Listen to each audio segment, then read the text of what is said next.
Okay, ma'am. So, greetings and a warm welcome to everyone present here. I'm Rimpa from Clarinet, serving as the allocated session assistant to ensure a seamless experience. Clarinet proudly stands as India's most relied upon digital platform, offering a multitude of enriching services exclusively for the doctors. It is with great pride that Clarinet serves as the digital partner for this event hosted by Cancer Kids Strength of Smiles Doctors Network, Maharashtra. So the focus of today's session is Ekatrasetu webinar, for which I would like to invite Dr. Saurav, sir, to proceed with the session. Saurav, sir, you may proceed now. Thank you, Rimpa. Thank you so much. I would like to welcome all the expert faculties in this session, as well as all the delegates, all the presenters. I would like to welcome Dr. Shalini, ma'am, Senior Consultant Pediatric Onco-surgery, Rajiv Gandhi Cancer Institute. Dr. Anjali, ma'am, Senior Consultant Radiation Oncology, Rajiv Gandhi Cancer Institute. Dr. Nidhi Dhariwal, Assistant Professor in Pediatric Oncology, Homi, Bhabha Cancer Hospital and Research Center. And Dr. Sonal Parikh, Consultant Radiology, SRCC Children's Hospital, Mumbai. Along with me, Basant sir was also the moderator of the session, but since he is busy in OT right now, he will be unable to join. We can start with the first presentation of the session, which is Wilms tumor in a horseshoe kidney. This will be presented by Dr. Varsha Totadri from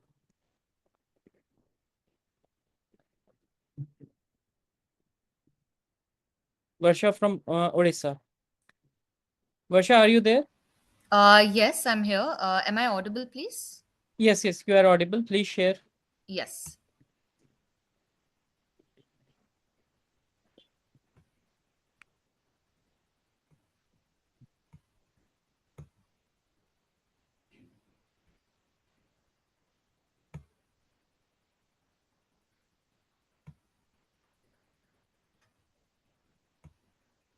Are the slides visible? Yes, ma'am. Right. May I start, please? Please start. Please proceed. Yeah, hi. So good evening to my fellow faculty, colleagues, and the residents present here, as well as the expert panel that I have. So I'd like to share a case that has been quite a difficult case for us to manage in my institute, which was a case for Wilms tumor in a horseshoe kidney. I got a referral of a 4-year-old male child who was brought to the OPD with complaints of an incidentally detected mass in the abdomen by the mother, which she has noticed was just noticed by the mother about 1 month prior, and she feels it has rapidly progressed in size to result in subsequent abdominal distension, which is what brought her to the OPD. There is no other significant systemic symptomology noted by the parent, but the child is on the autism spectrum. He has had a history of surgery done in infancy for knee flexion deformity on the right side, but documents for the same were not available. The treatment history, family history was not significant, and antenatal history as well. As per the mother, there was no abnormality or any antenatal diagnosis of any other antenatal abnormalities were not noted. So, on examination, the child's abdomen was distended, the umbilicus was displaced inferiorly, no dilated veins were noticed, and on palpation, we could feel a 6 into 5 centimeter approximately firm to hard lobulated mass. This was actually extending from the umbilical region, slightly starting from the right lumbar region, involving epigastric, suprapubic, and extending up till the left lumbar region. It was non tender, the margins were well defined. Movement with respiration could not be assessed due to the size of the mass, and on the left side, it is bimanually palpable. External genitalia and testes were normal, and systemic examination, there were no other significant findings. The skull was normal, but on examination of the spine, we identified a scoliotic spine. There was dorsolumbar abnormal curvature noted, with a query of vertebral defect at the lumbosacral junction, but there was no other stigmata, cutaneous stigmata suggestive of any other spinal condition. On evaluation, while the hematological and biochemical parameters were normal, ultrasound whole abdomen and pelvis was done, which showed a horseshoe kidney showing fusion at the lower pole with a large solid cystic lesion of 11.6 into 6.6 centimeters arising from the isthmus with mild internal vascularity, query and nephroblastoma. Now, this child presented to us with a CECT done from outside itself.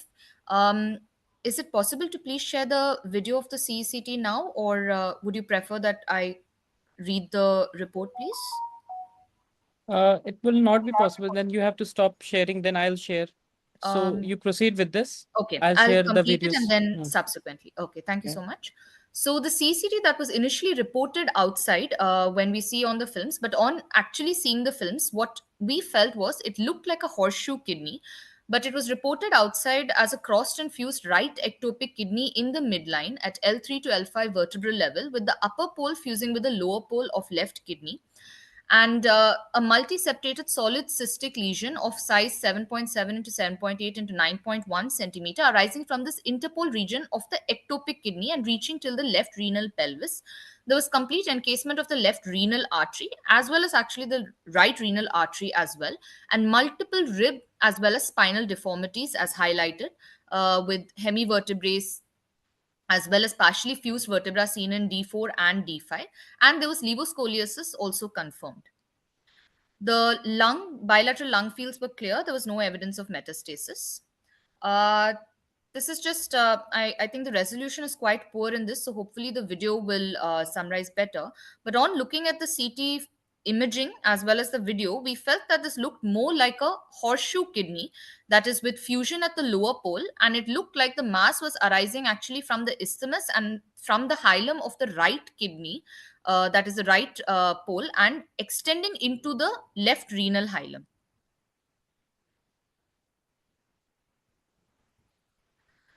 So we had a discussion with our internal tumor board where we reviewed the CECT using video, and we confirmed that it was looking like a horseshoe kidney with a tumor arising from the isthmus.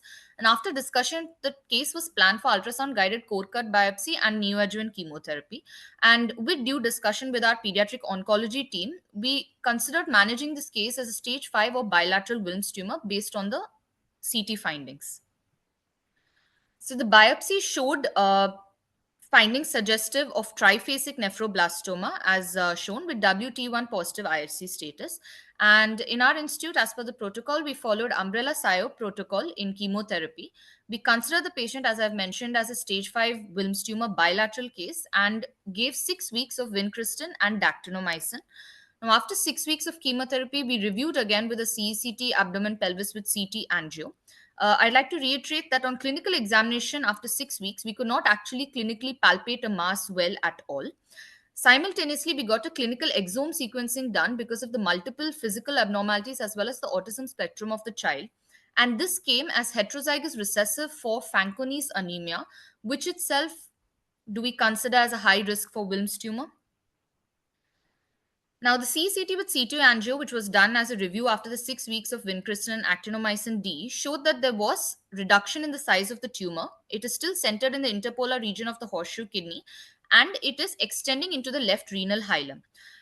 Now, in this CT, we were able to identify that there is a good accessory left renal artery which is noted arising from the distal aorta, but both the main right renal artery, left renal artery, and this accessory left renal artery, all three were seen to be encased.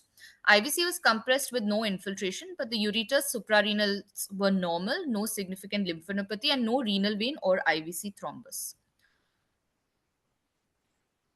This is the diagram. This is the images. Of course, subsequently we can see the video for just better representation. Again, we did a tumor board review, and it was initially advised to continue 6 more weeks of chemotherapy, and after that, at 12 weeks, to repeat CECT with CT angio. Now, discussing with our pediatric onco team, as per the umbrella SIO protocol, where we considered this a bilateral Wilms tumor, we decided that since it is not feasible at present for a nephron sparing surgery, we gave 2 cycles of etoposide and carboplatin, and a repeat CECT abdomen pelvis was done after these 2 cycles. Now, this is the final CECT that I will be mentioning, which was done after the 2 cycles of etoposide and carboplatin. Size of the tumor significantly has reduced. The tumor continues to be centered again at the interpolar region of the right renal moiety, and it is extending into the left pararenal space and into the left renal hilum. But the single accessory renal artery, which is seen supplying solely the upper pole of left kidney, is free from encasement, while the right renal artery is coursing over the periphery of the mass, but it is encased close to the hilum. Right renal vein is also encased. Left main renal artery is also encased by the mass, but the tributary from the left renal vein to the upper pole is free. Uh, if the images can be, if the videos could be shared, then I would like to proceed with the questions thereafter. Stop sharing your video. Yes, done. So while Saurav is sharing the video, can I just ask one or two questions? Sure, ma'am. So what route did you do the biopsy from? So it was done in a actually they tried a retroperitoneal route, but that was not successful. So they had to go through a partially transperitoneal route to get a biopsy So why from did the you do left the side. biopsy then? Why did you do the biopsy? So, ma'am, after discussing with our internal tumor board, they felt that doing a biopsy would be better for this case, considering we're thinking of a bilateral Wilms tumor and because of the anatomical abnormality. So that was the reason why, when the patient had come, initially they tried in a retroperitoneal route, but a part of it has gone intraperitoneally. That was confirmed by the radiology team as well. So When now they, it's already up stage 2, yes, stage 3. yes, yes, You yes, have to give radiation. yes, ma'am. Your surgery is also going to be very difficult. The second thing that I wanted to ask is, um, so you said you upstaged the chemo to carboplatin and etoposide, and you've Yes, ma'am. given 2 cycles, and that must Yes. be 3 weeks apart, right? Yes, ma'am. So you're finished with your 12 weeks chemo, isn't it? Yes, ma'am. So it's time for local control now. You can't give any more chemo. Yes, ma'am. Okay. I think Sareen sir has raised his hand. Yeah, the questions are very similar. One was the retroperitoneal biopsy going intraperitoneal is a disaster. It is Yeah, something that was unfortunate for the case that as well. should be avoided at all costs, especially when there is not much nephrons. I mean, but secondly, I have yet to see the videos, but I'm not too convinced about this isthmus business. And one more thing is that I read in the slide that you gave 12 weeks and plus 2 more weeks of the. Is that correct, or am I reading it wrong? No, ma'am. No, sir. 6 weeks of vincristine and actinomycin, and then we reviewed the CT, and after that, 2 weeks of carboplatin and etoposide were given, and then we did the third CT. In all, you've given 8 cycles. Am I right?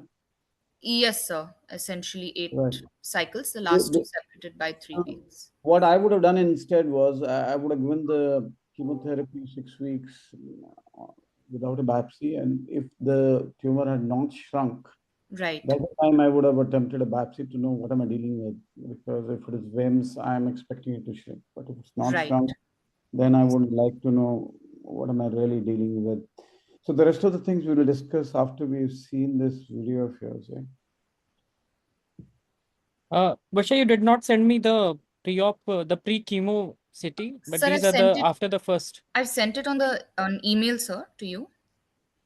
This is after the first chemo, what you have sent me. Sir, on Sir, we email, can sir. have the last one.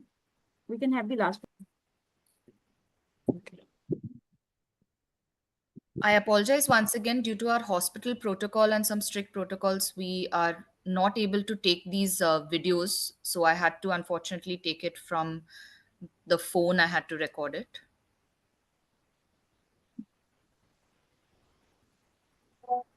So, Is this the Miss, last scan or this is the second last? I'm sorry. Is this the last scan or it is after the first line of chemotherapy? No, this is the latest one, ma'am. I think this is the last one. No, no. No, this I'm is not after sure which you one. had sent me. This was after the 6 weeks you had given. Yeah, this is if this is, sir, I'm not able to see it right now. Do you have This is after 6 weeks, sir, of any wind 3D crystal atomization. formatted, do you have any 3D formatted image? Because it's very difficult to kind of run the video like that and to kind of make impressions, okay? So we do not have that So facility we'll for have to it. go by whatever you told us, that, you know, the only renal artery, accessory artery to the upper lobe and the vein to that portion, they're probably free and the rest is all in case. Am I correct? Yes, Yes. sir. We don't have But the I facility for it, sir, actually. And for We the can ask Dr. Sonal to comment, I think. Sonal, can you please comment on this? Yeah, so Whatever basically, images. firstly, I'm not very convinced that it is a bilateral Wilms, because I think it is arising from one kidney and it lies in the isthmic region, but the other kidney doesn't seem to be completely infiltrated, at least on the images that are sent to us. So this bilateral Wilms diagnosis is like confirmed with what? No. When we have a fusion anomaly like a horseshoe kidney, we treat it like a Wilms tumor in a horseshoe kidney. We treat it like bilateral Wilms because we have to do nephron sparing surgery. No, so okay, I get that, but I'm saying So that it's it not seems bilateral Wilms; it's Wilms in a horseshoe kidney. what I understand, there is a tumor sitting right over a, you know, boat-shaped kidney, which is sitting below it, you know. So whatever I could see from the CT, I yeah, can't make so it out, is a I horseshoe can't kidney. make out what is right, what is left. Even the calicial system, draining system of the kidney below looks very as if it's in continuity. I can't make out whether one, two kidneys, whether it's horseshoe, whether it is fused kidneys, whatnot. But there is one little big lump sitting there, and below there, you can see the kidney which is there. But then the vessels have to come to that kidney below if you have to save something. And she says that all they are encased, and only one little vessel which is going up to the upper pole, and the vein is also draining from that pole only. So Sonal, basically, would you like to comment on the vascular structure, vessels, renal artery and veins for both the moieties? Basically, we'll be calling both moieties now. So can you just elaborate on that? Yeah, so basically, as they have said, that the mass is encasing, in the sense there's no fat plane seen, or there is no plane seen between the hilar structures of both the kidneys, and because the mass is in the midline, it's a large mass, and so the hilar structures of both the kidneys seem to be encased. But yeah, as Sir said, these, like on these limited cuts, is very difficult to comment actually that whether they are truly encased or not. You need those 3D reconstructions. But having said that, since they are at the hilar regions of both kidneys, we can assume that yes, they must be. And there's that left polar the accessory renal artery is coming from, where have they mentioned, where is it coming out from? It is coming Right. just between the the middle suprarenal and the left renal artery. It is just arising from there, ma'am. Yeah, so Nahi, maybe that source. is, You're asking about which vessel The, is it arising from, the accessory? from the aorta only, so no, directly aorta, from the yes, that I aorta know between the from middle aorta. Yeah, between that I just wanted to middle. know the position. So yeah, so Yeah. that would probably, that is possibly free from the tumor. Yes, that is free from the tumor. Earlier, that was encased, ma'am. What I would like to know is, so we are struggling with, I am personally struggling with the fact that I do not have 3D reconstruction. Would I benefit? From what I've understood from the esteemed panel, is I would benefit from a 3D reconstruction for this 100%. case. 101%. And maybe you can do 3D printing after. I think along with the 3D reconstruction, CT angiography will help. Most of these fusion anomaly has a abnormal vascular supply, especially in the isthmus area. So we need to save as much as kidney. So CT angiography will help you in planning the renaissance sparing surgery. I thought I read that in the slide that CT angio was done. That was the Yes. original. Yeah. Yes, sir. It was And done. also, there is no delayed phase image to show the pelvic system, ureter encasement. That also needs to be seen, right? Ma'am, yeah, the delayed. I'm really sorry. Actually, the problem is from the institute. We're not allowed to take any videos out without the person paying for it. The patient will be forced to pay. So I have had to take a lot of efforts to put it because I'm struggling to manage the case and I really wanted to discuss this.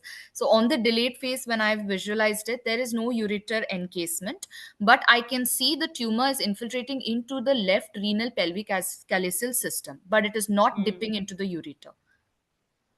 So Yeah. I'd like to share my All the experience with a things similar case, which is not so difficult. Yes. But yes, it was a horseshoe kidney, and the right moiety had a tumor, and there was an accessory vessel arising from the aorta on the left side, upper pole, Yes, ma'am. and there was a common vessel arising just in anterior to the aorta, and near the isthmus, and that was again branching into a right and left, and that common vessel was encased by the tumor.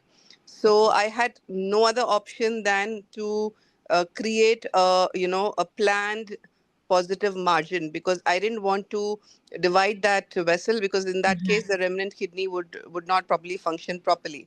So I did a planned. I cut the tumor over the. I dissected all the vessels. Then I cut the tumor over the vessel, just like we do for neuroblastoma, Okay.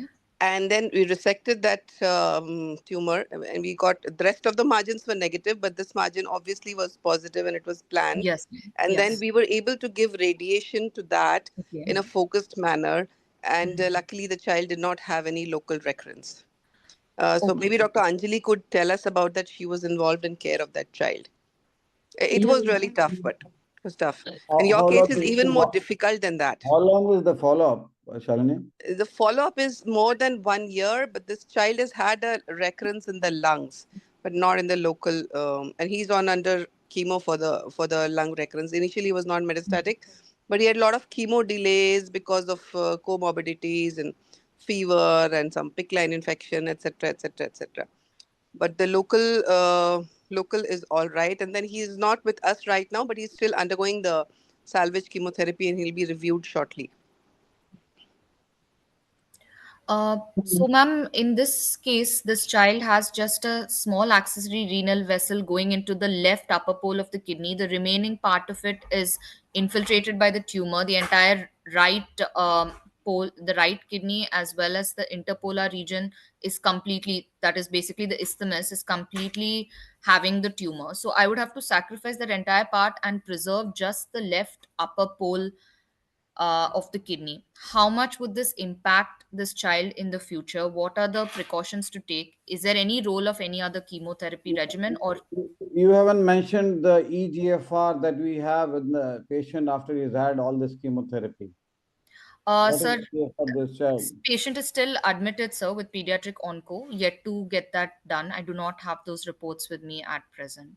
So we cannot talk about resections before that, Mhm.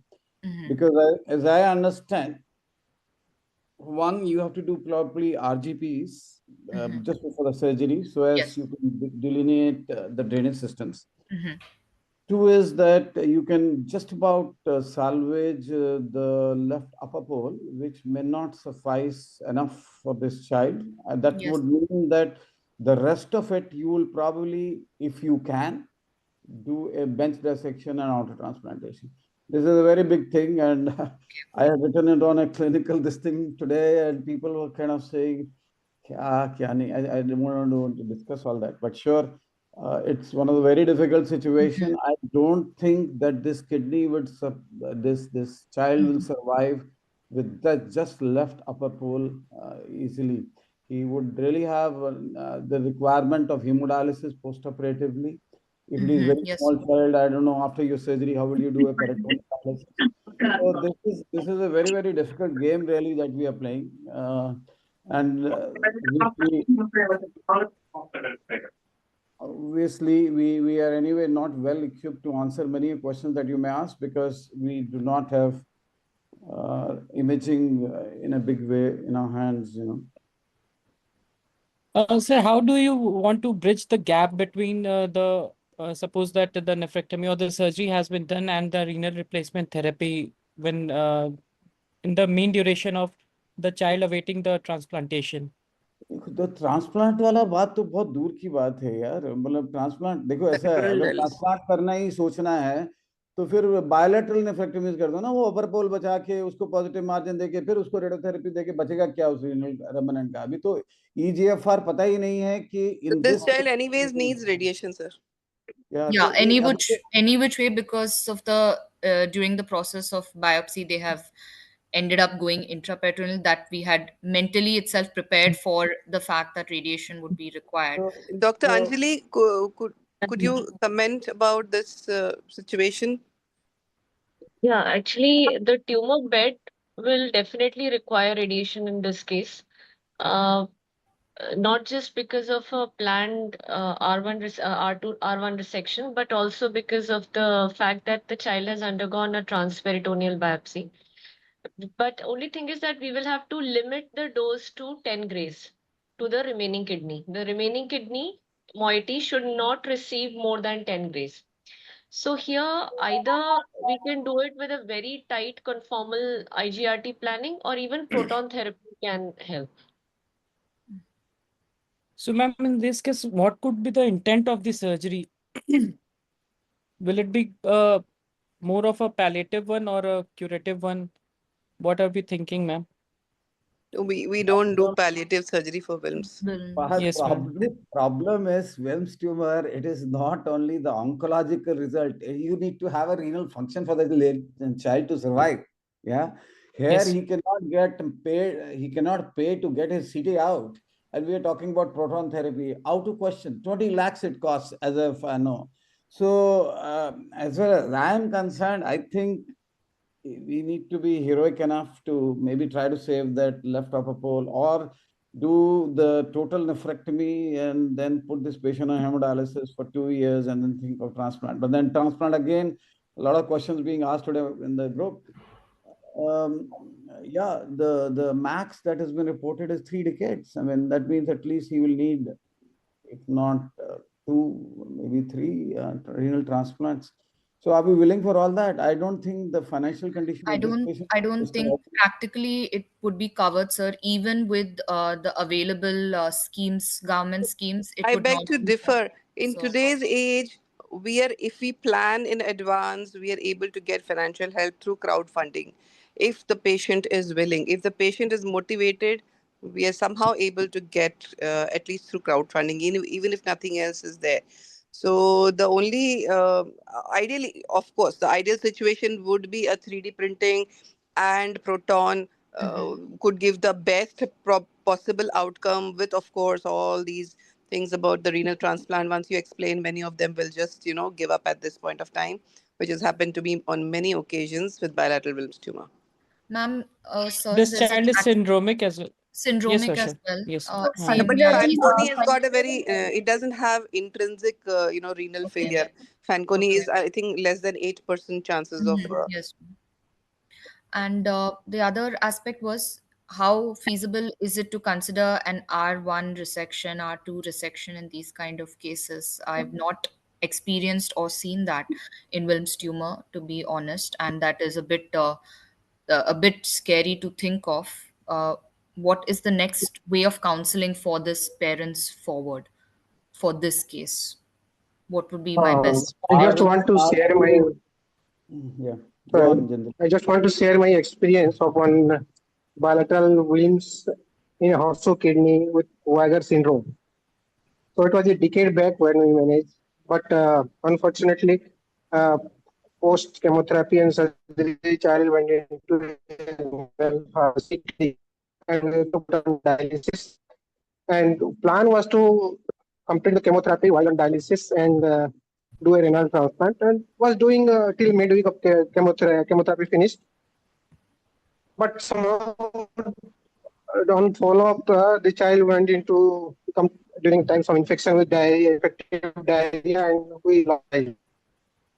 So planning a renal replacement therapy, we need to be to free of post chemotherapy, child should be free of tumor. Then only the renal transplant is feasible in these cases. So with this consent to the parents to be going with the renal replacement therapy and renal transplantation. Just to sum up everything, Dr. Varsha, I think we can start with a good imaging. We want to do 3D reconstruction and plan your surgery well. You can tell the patient that there could be an asymmetric state. I have seen many partial nephrectomies being done. So you can do with the capsule, you can go close to the capsule and take the tumor out. Like ma'am said, you can divide the tumor. Try not to divide the tumor, but you can do basically it is encapsulated. So you Yes, can ma'am. try to enucleate that, because these things Yes. you'll only know when you go in and Yes. consider operating. Because But giving him a chance of taking the tumor out is, I think, it will be a good thing for the patient rather than saying that we will not be able to do anything. The yes, other Yes. yes, thing is when we're definitely. doing this, yeah. But I So think this tumor is giving too big consider, for enucleation. yes, This is ma'am. a Yes, large yes. No, tumor, and the the Yes. margin, concern is about the the vessel margin. encasement. I think Yes, I've the done more margin. NSS than any one of you. Yes, yes, I sir. would not So even margins, touch I this. think I we are would concerned not about the touch margin this. at the isthmus. I would Yeah. not even touch this tumor with a pole for NSS. Okay. You should have done Okay. enough as NSS to kind of make that kind of comment. It is not Okay. possible at Sir, all. I have not done in a horseshoe kidney, so yes, I No, will no, not no, be no. able I to give haven't on that. also done in horseshoe kidney. That's not the point. Okay. Point is, you know, the way you sounded that you open the capsule, get the tumor out. It doesn't happen like that. No, In that fact, is what. I'm going to Okay. write a paper that there's nothing Okay. like NSSA and NSSB in every patient, Okay. unless it's a very exotic growth. It is both NSSA and NSSB in the same patient. So on one Okay. side, you probably do NSA, but when you read the side which is towards the renal parenchyma, which is to be left behind, you'll probably be doing Mhm. NSSB. So let's not Okay. talk just out of Yes. theory. Practically, this patient would be helped only by nephrectomy, everything out, or maybe try to save that, which is not going to work. I'm very sure about that little pole. And then give Okay. hemodialysis for 2 years and then think of transplantation. If we by any means can raise that kind of money and the parents are willing to do it, then only there's any point. You can go in, sure, you can go in and you can come out. There's no point. You can see if it is resectable, resect it. If you can't resect, there's no point doing a T1, T2, all that kind of resections, you know. So Dr. Varsha will have to go with an intent that it could be an inepic state. Yeah. So, yeah. And consider dialysis catheter if you want to put it in the same setting. Yeah. And then obviously, after the finding, intra finding, whatever you decide, the further thing will be depending on that. Yeah. Dr. Any more Varsha, questions, Dr. if you could Varsha? take permission from your hospital to share DICOM images, because it's a challenging case, then we could try and help you out with the 3D Yes, 3D ma'am. I've printing. actually Can I applied just for share? permission. Yes, Can I yes, please. just share the video that Dr. Saurav had shared with me yesterday? I think it is clearer on this video than what Yeah. he was This showing. one I So, got actually from outside, ma'am. The child had gotten it done in another hospital, so that okay, was why but I could my procure it. So okay. So, but is this the most recent one? no, Like this as is the original one, ma'am. This is This the is the oh, first original one, one. ma'am, This is the before the first one, NST. ma'am. oh, okay. So then, yeah, it doesn't. But I just want to show one thing that on this scan, here you can see the Yes. renal vein. Yes, ma'am. Okay, so this, Yes. if you can see Yeah. my pointer, that's the renal vein on the left side and the renal artery, which seems to be free of the mass. Yes. And then Yes. actually, as you go down, Yes. you go caudally, there you can start seeing the large lobulated mass. Yes, ma'am. But And what about the vessel? What about the vessel that is traversing through it? yeah, traversing through it. So that seems to be the inferior mesenteric artery.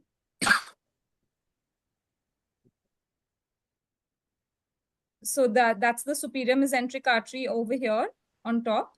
And then this is probably the inferior mesenteric artery, or it is another, Like in 1 second. It is going to the renal hilum only. So I think yes. it is another, it is that accessory or your main renal artery, which is traversing through it. Yeah, okay, right. So this is the as you mentioned, this has an accessory superior polar artery, right? So that's over here, followed by the renal vein. And then that is your main renal artery, which is going through that mass. Of course, now the situation may have changed because you are saying this is not the most recent scan. No, this is not the Yeah. most recent scan, ma'am. This is the Okay, original one. and then as you go down again, there is like a good chunk of tissue. So as the surgeons said that you can possibly consider doing, in parts or something where you can take out one part and then maybe try for the next part or something like that. I mean, obviously, I'm also not the right person to comment. But you can see this lateral part has a lot of neovascularity. It has recruited a lot of Was urinary vessels. VMI done on this patient? Urinary VMA was done when the child was in pediatric oncology, sir. That was negative. It was not it was negative, sir. It was normal. There was nothing And they have significant. a biopsy as well. Yeah. So biopsy Which was done from here anteriorly through this. The yes. kind of Yeah. calcification Unfortunately, that is there. that was a very unfortunate occurrence that had occurred, No, which but has put me in a big what about the calcification that you see on the right side? So I think But those I are don't all vessels. yes, sir. That was it looked like So they're vasculature all vessels. actually. So all these bright, curvilinear, comma-shaped are all arterial vessels. They are all like the new vascularity which the vessels they have recruited vessels from the branches of the superior mesenteric, jejunal, ileal, all those branches which they have recruited. I would like to interrupt. Can we move to the next presentation, please? It is also a bilateral Wilms tumor. 1 second. I just have a small question to the speaker. Ma'am, I'm here. Yes. Yeah. Since this is a Wilms tumor in a horseshoe kidney, and you were going for a NSS, like your upfront intention was to go for a nephron sparing surgery, it's the child. Why didn't the child receive 3-drug chemotherapy? Like the child has never been exposed to anthracyclines, it seems, because he received. Yes, there's doxorubicin was. Ma'am, as I mentioned, so we had a interdepartment, the internal tumor board, and it was decided that based on PSYOP umbrella, they felt since metastasis was not there, they would like to give vincristine actinomycin D for 6 weeks, and then they would assess and see if nephron sparing surgery at that given point would be possible. Yeah, So since that correct. was That even COG gives 3-drug yes, chemotherapy ma'am. bilateral Yes. tumor when they're attempting Yes, ma'am, with doxorubicin. that would have been a better approach because Better option. in our experience has been a great help, like in terms of Yes, reduction of the tumor and surgical feasibility, increasing yes, ma'am. Sometimes, Which was even though you follow the SIOP umbrella, yes, ma'am. sometimes when we have a tricky patient like this, Yes, we like to follow COG to because follow COG. giving that Yes, ma'am. area would have definitely made some could have difference. been added at 6 weeks also. I mean, Yes, when ma'am. you felt that the response was not that great. Yes, So ma'am. Yes, yes. Agreed on all the points that have definitely been in the forefront. Just now in a bit of a pickle on what can be done next after this for the patient. Okay, So Varsha, thank you so much. We thank will you very much for the pointers. we will moving on to the next presentation by Dr. Padma on bilateral Wilms tumor.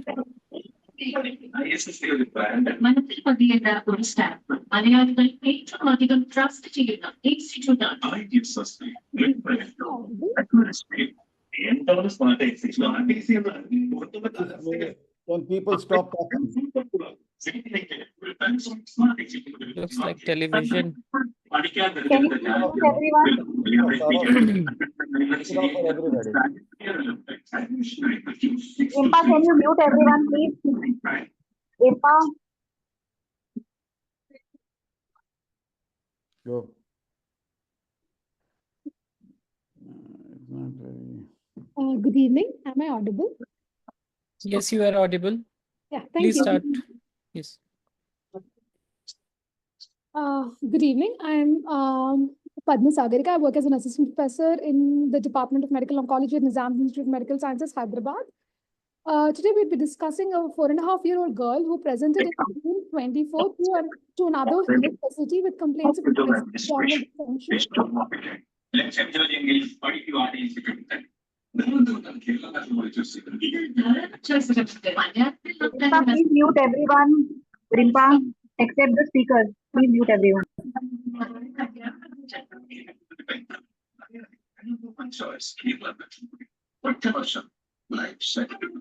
Radha Krishnan ji, please. Hello, can you hear me? Radha Krishnan ji, please mute your. Yeah, thank you.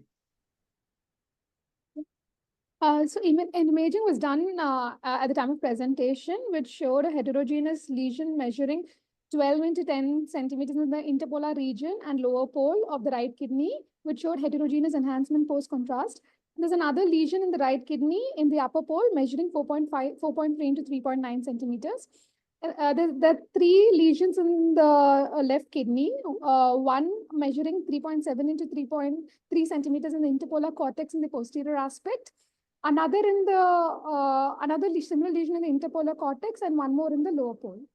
The HRCT chest was normal.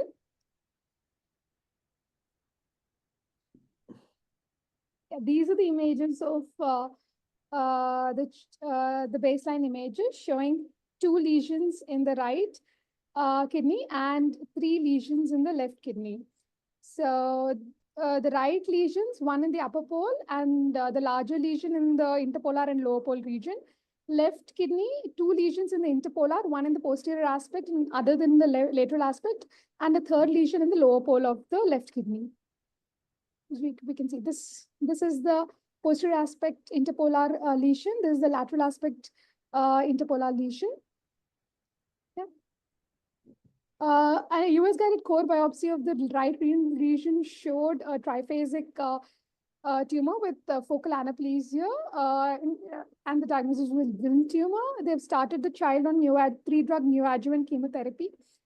Post 6 weeks of chemotherapy, the reassessment CT abdomen showed reduction in the size of the right of all the lesions. Can I ask one question here? Yes, sir. Can you go 2 slides back, please? Yes, sir. Yeah, that one, the one ahead, the one after this. Oh, Yeah, stop there. yes, sir. A two-cut biopsy, if you pick up an anaplasia, it is labeled as diffuse anaplasia. It's not called focal anaplasia. Yeah. So basically, you're dealing with multifocal bilateral Wilms tumor with at least whichever side it has been, the biopsy has been done, the right side having anaplasia, diffuse anaplasia. Yeah. Yes, these reports are from another health facility. Like the child was referred to us at a later time point. This was done before. No, even if it is done before, you should not write focal. You should admit that this is diffuse anaplasia. Sure, sir. Again, routinely for bilateral Wilms, we don't need to do biopsy unless tumor is not responding, like it was mentioned earlier. Please go ahead.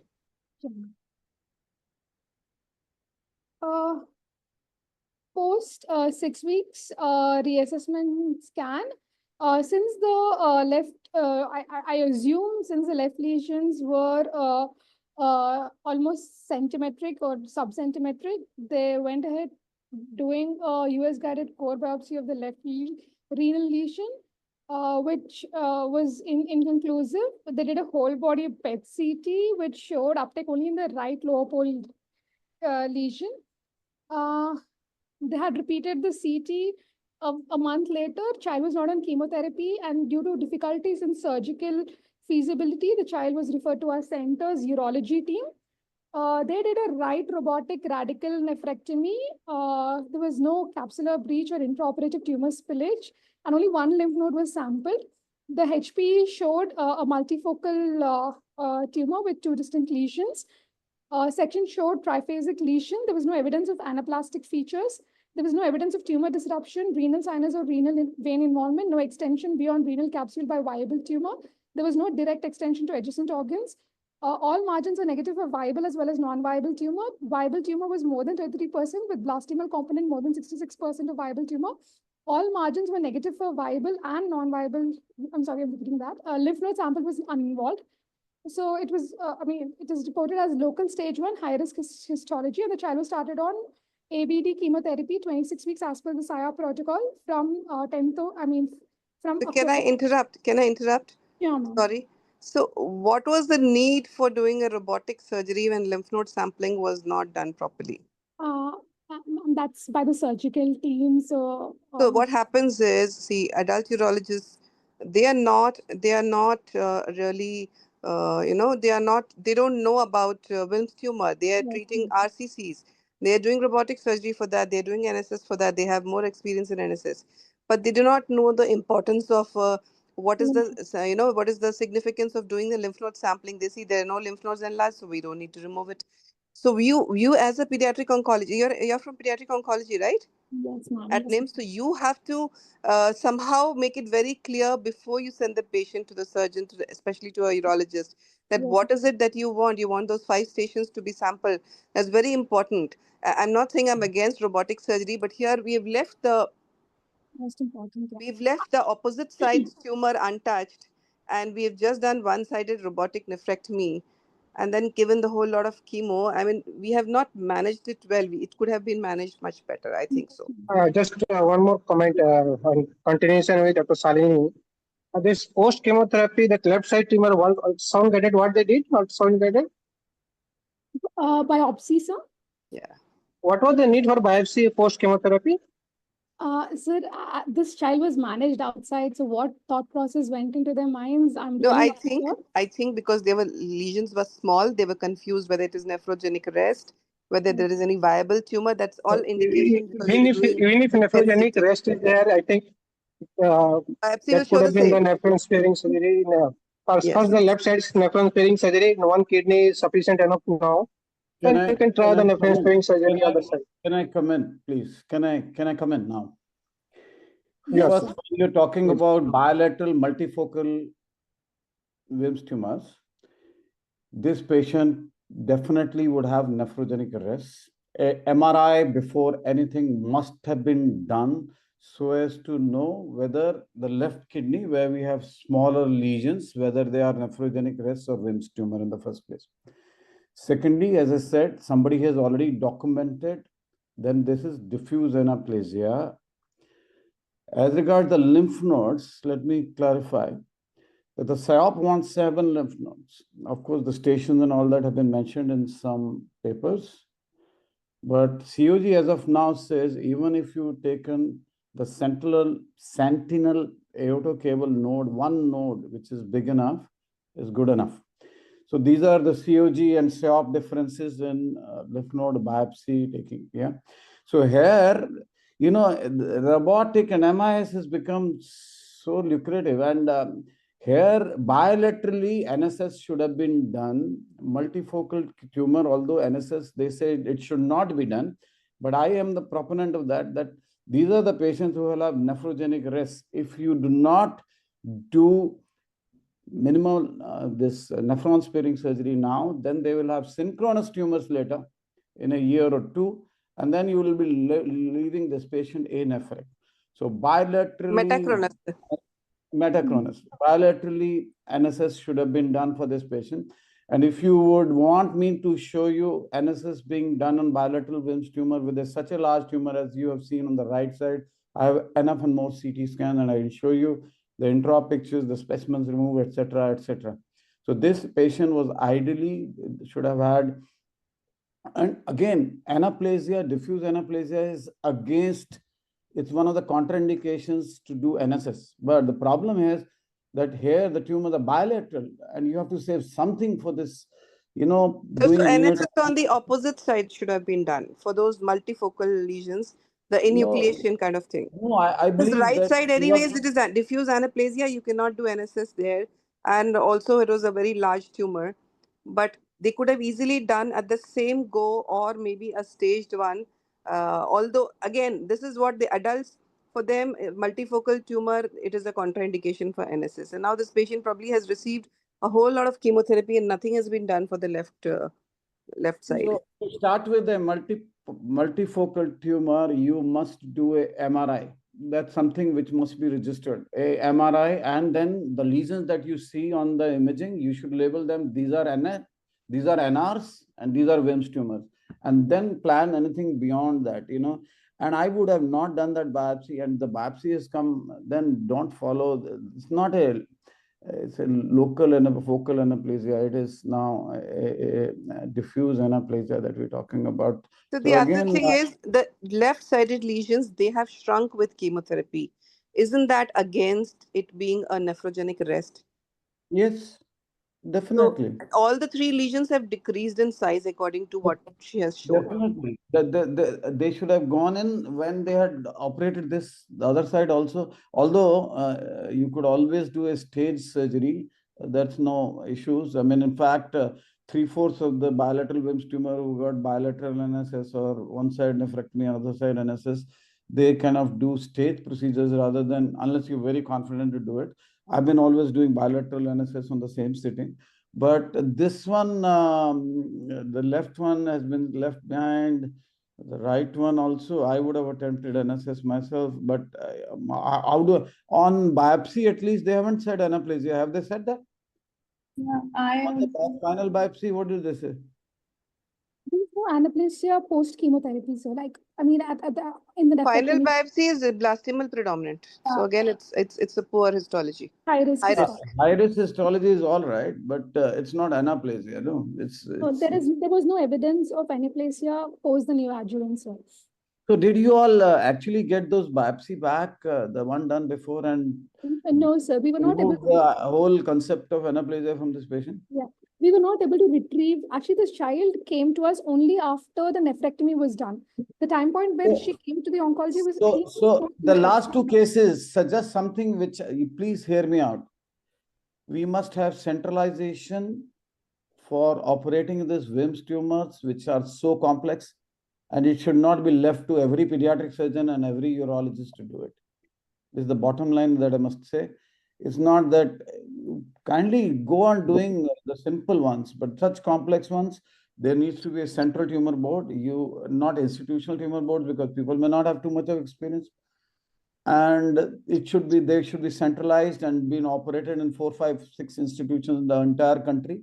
Not everybody should be attempting it. Unless you do it, you will not have any great outcomes in the end of the day, and you will not be able to project yourself as doing great job in bilateral WIMS tumors or horseshoe. Just for curiosity, is there a pediatric surgeon in NIJAMS or not? In Nizams is basically an adult multi-specialty hospital. We don't have a broad specialty pediatrics, so we don't have a pediatric surgery team. So the reason why this child was sent to us was because in the regional cancer center, the government pediatric hospital, pediatric surgeons were not ready to operate the child for an NSS. Because we have nephrology support and they would get hemodialysis support. That's the reason why they've sent to Nizams. And also, we've talked to the urology team about the left kidney. They said that the child was operated on the left in the left lateral position, so they couldn't visualize the left kidney in the surgery. Dr. Shalini ma'am, how do you stage the tumor? When do you operate?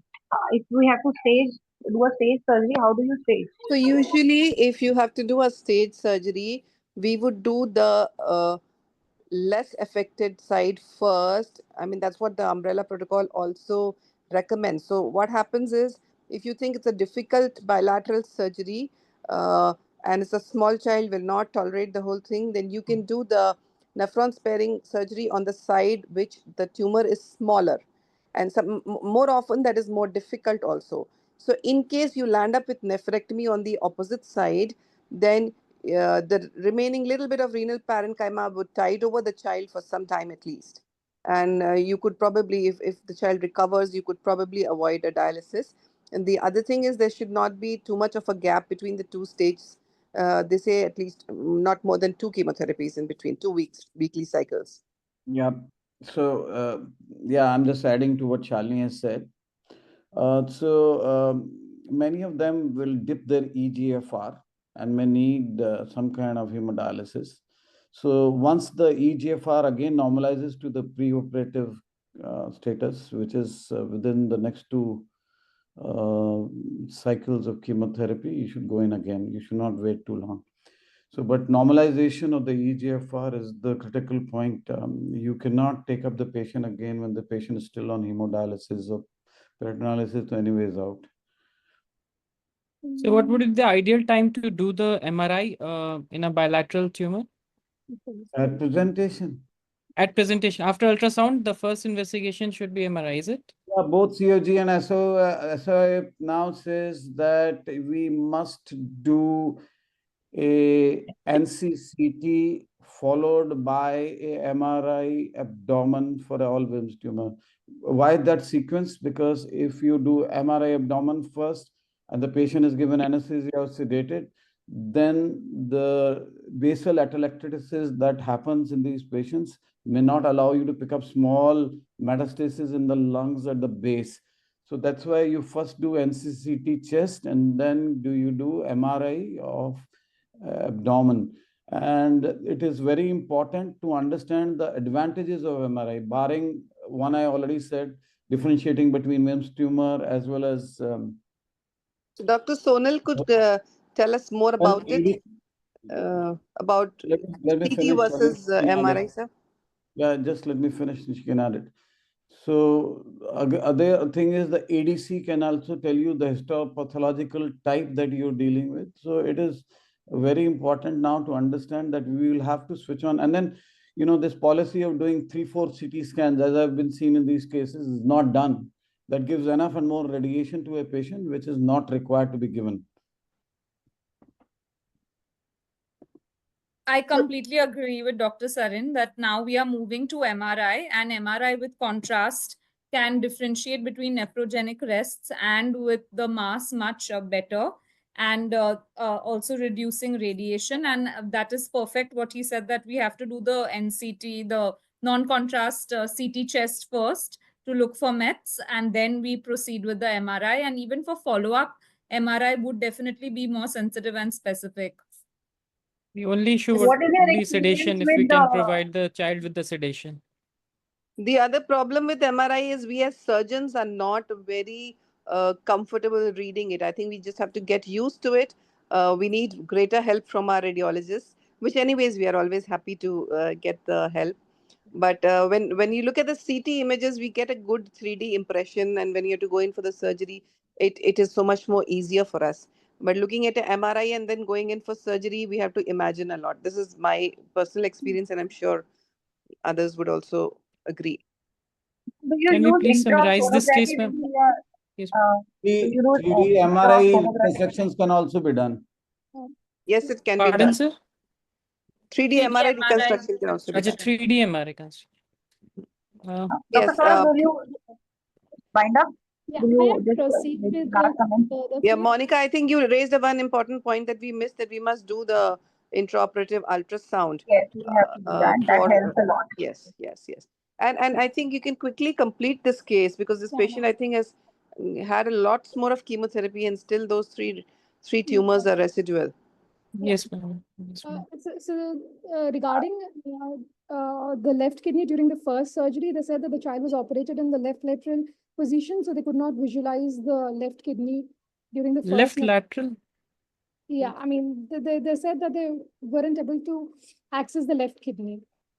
Basically, that was like Dr. Shalini has already said. For It was robotics. for robotics. So we have, that is. Yeah. Dr. Nidhi, would you like to comment on what chemotherapy is planned when we are doing staged?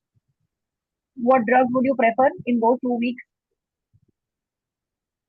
So the chemotherapy schedule looks fine for a stage 1 high-risk histology tumor.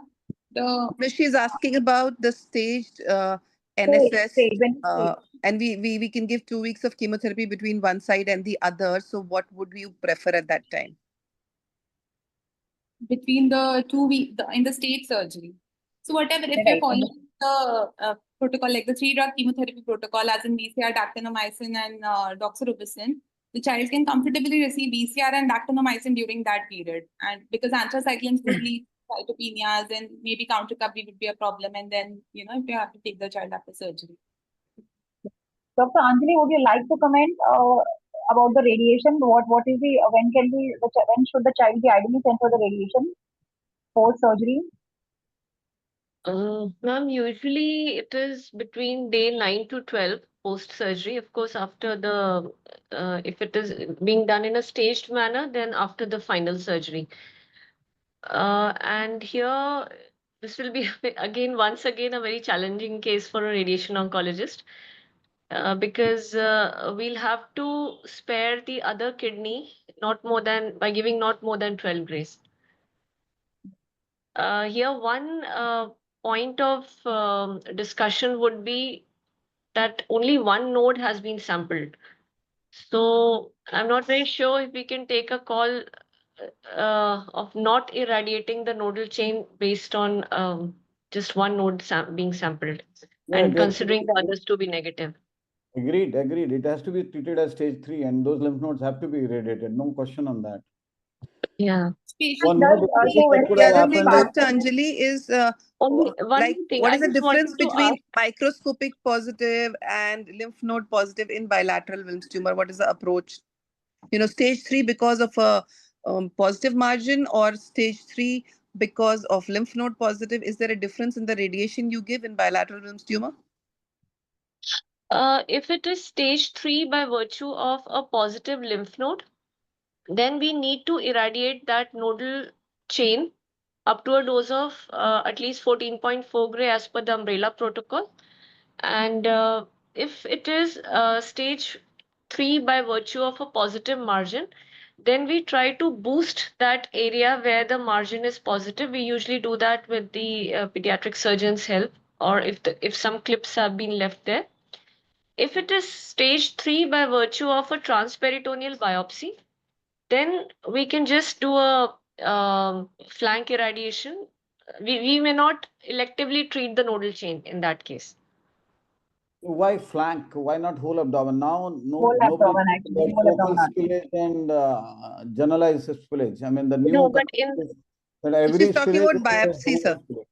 Huh? Talking about biopsy, transperitoneal biopsy, not Yeah, spill. even in that, any violation is now considered as total spillage. It's no more divided into focal and as we used to do it in the past.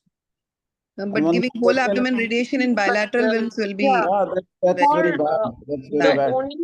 bad. only indication for whole abdominal irradiation is gross tumor spillage.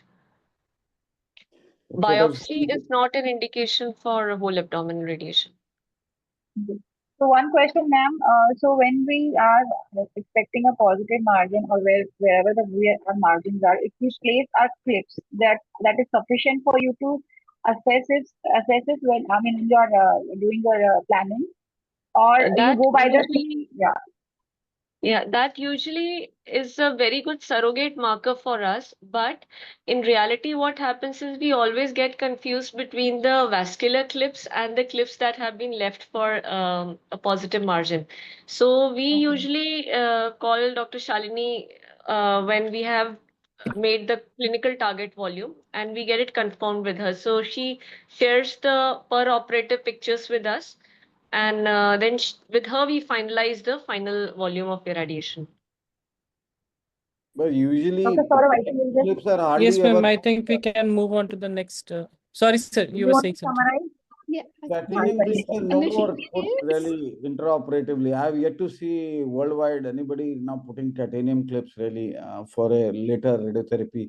And secondly, when we were talking about doing this large tumor by MIS, then we should have discussed the indications and contraindications. When radiologically, how do you know whether a patient should be operated or not operated by the MIS route?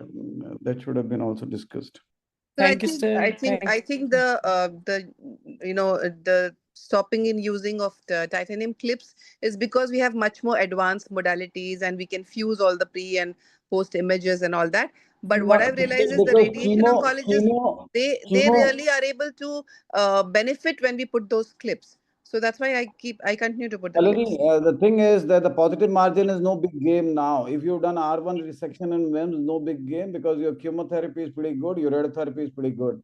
So nowadays, that the Hawa of positive margin that is there in 1990s and all that is no more there. So that's why I haven't seen anywhere in UK, US, anywhere putting any titanium clips anymore.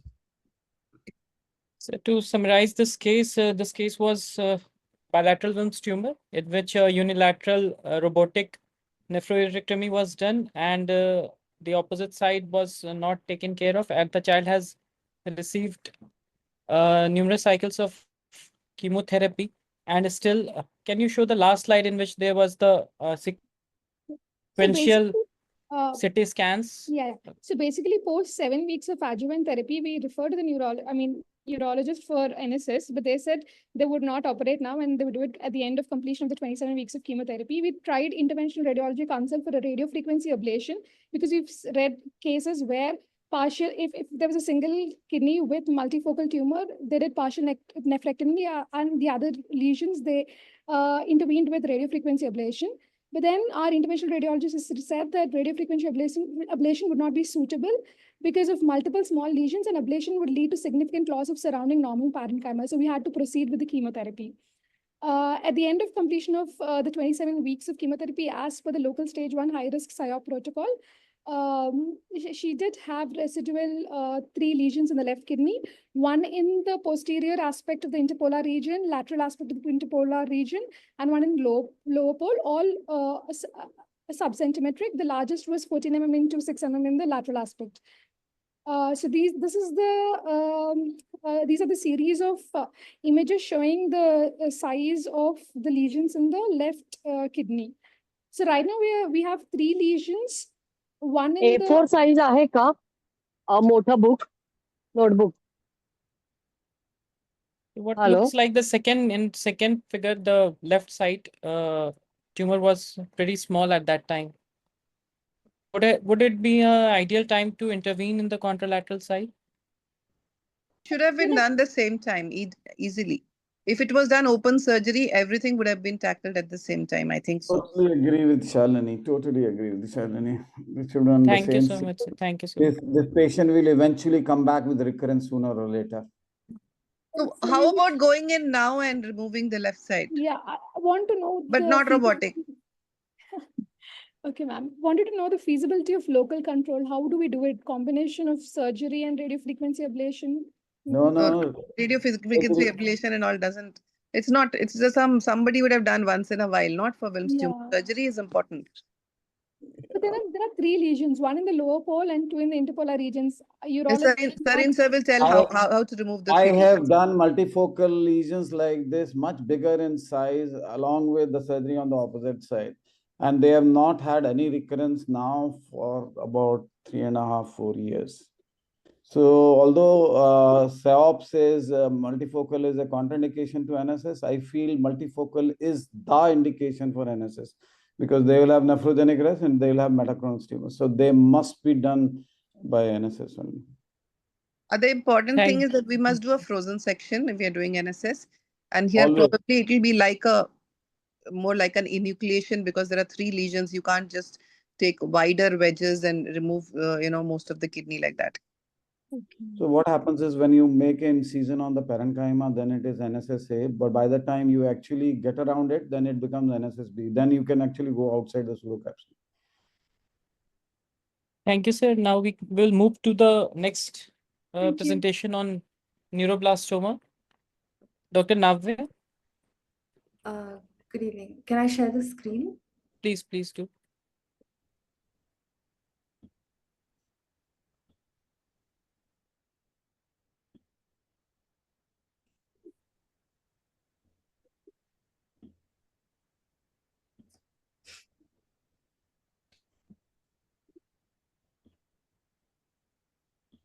Sorry, 1 second. Any issues, Dr. Navya? No. Is it visible? Yeah, it is visible. Please proceed.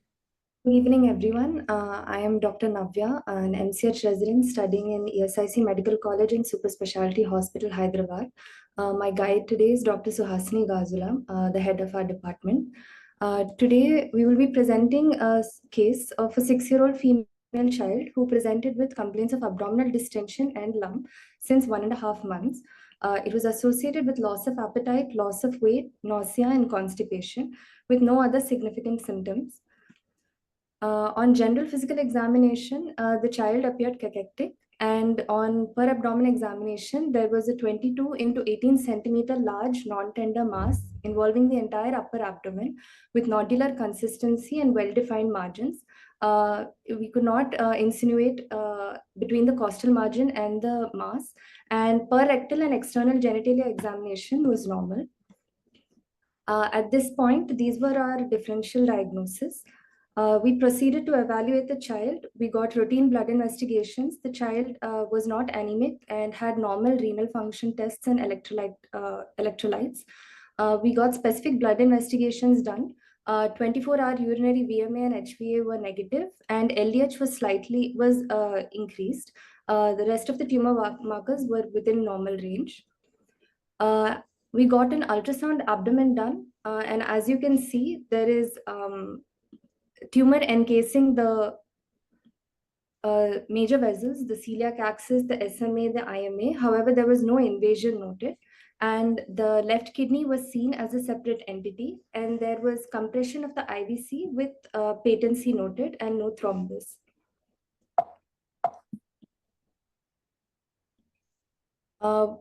The child had already been evaluated outside with the CCT abdomen and pelvis, and this showed a large mass in the left upper quadrant of the abdomen.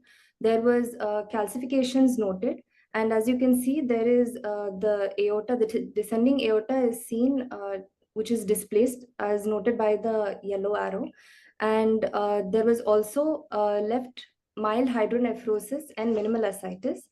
The red arrow is showing the left kidney, which is seen as a separate entity. The mass does not seem to be arising from it. At this point, we also proceeded to do an ultrasound-guided FNAC of the tumor mass, and our pathology report was conclusive with features suggestive of a small round cell tumor with the possibility of neuroblastoma to be considered. And we also proceeded with IHC markers, which was positive for neuron-specific enolase, and a diagnosis of neuroblastoma was made. So we proceeded with a metastatic workup. We got a Can I just ask something here? Why did you do only FNAC and not a true cut biopsy? Ma'am, at our institution, the protocol is to initially get an ultrasound-guided FNAC. The pathologists usually take 24 hours for us, and in case they are not happy with the tissue that the cell blocks that we So are... how can you do NMIC amplification on the FNAC? Can you do it?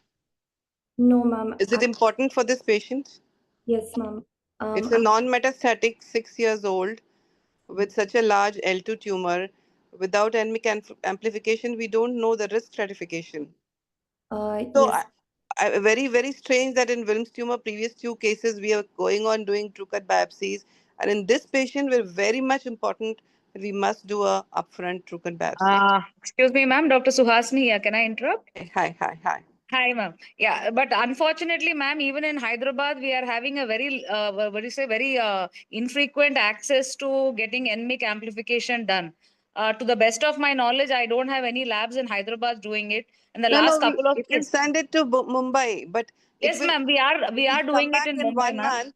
It will come back in 1 month, but you can still modify your treatment. You'll still have a better, answer. Yes, ma'am. We have done it in the last couple of cases. This child was extremely sick, and unfortunately, there is some affordability issues, ma'am. I think it's costing them nearly 16 to 20,000. So in this particular child, we couldn't send it, ma'am. Yes, ma'am. If you send the full MLPA, it's 37,000. Yeah, but I think for NMIC last time, the patient told us it was about something between 16 to 20,000. Yes. And unfortunately, 18,000. I convinced the last patient, ma'am, and after a month, they gave us a report as inconclusive. So, so in this particular patient, we didn't push it. Check with some of the onco labs. I will share details. They are also started This we had sent to the Tata associated lab, ma'am, to Mumbai. Not for this patient, the one prior to this. Yeah. Even Lal Path Lab has started doing NMIC in Delhi. Yes, ma'am. Yes. But apart from NMIC, you'll also need the histology, which can also be ascertained on a biopsy only. Like the FNAC cannot, at least that can be done there only in Hyderabad, I think. The histology. Yes, ma'am. So, ma'am, this has been our protocol that if the pathologist is not happy with the cell block, then we definitely proceed with the ultrasound. But the child with a very huge mass and there was a lot of vascularity. So this has been our protocol for the last many years, ma'am. If they are not happy or they're not happy with the diagnosis, then we definitely within 24 hours, they get back to us and we proceed anyway. So Hasini, that means it's a sick child and you're going to take the patient again for another biopsy under sedation, under ultrasound. Ma'am, the FNAC is done just under local, ma'am. We don't why put not it do under it at sedation. the same time? That is why you're not able to see. If you give sedation, don't do it under local. It's a vascular tumor. It's encasing vessels. So get your anesthetist to give a mild sedation and do it if sometimes it's not feasible to do under ultrasound guidance, then do it under CT guidance.